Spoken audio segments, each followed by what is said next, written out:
sasa naye anasonga katika utukufu wale wako mapenzi yako timizwe mwingine hapa. Asante sana, karibu to the Father. Uwepo wako Bwana kachoma basi. Ya nyingi unakuta watoto haongei nyumbani Kitaita, wengi washasahau, wengi wanaongea Kiswahili. Unapita hapa njiani, hata ukienda hapa chini watoto wanakusalimia shikamo, ambapo hilo sisi zamani tulikuwa tulijui. Sisi tunajua kwa Sinda, kwa Huka, mambo kama hayo.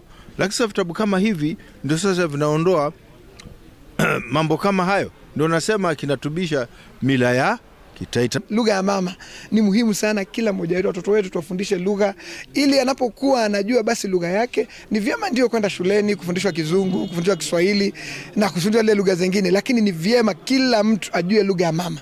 Ni vyema sana. Hata shule zetu za chekechea zamani tukikuwa sisi tulifundishwa sana masuala ya lugha. Tulikuwa tunafundishwa lugha ya Kitaita chekechea, tukienda darasa la kwanza, la pili mpaka la 3.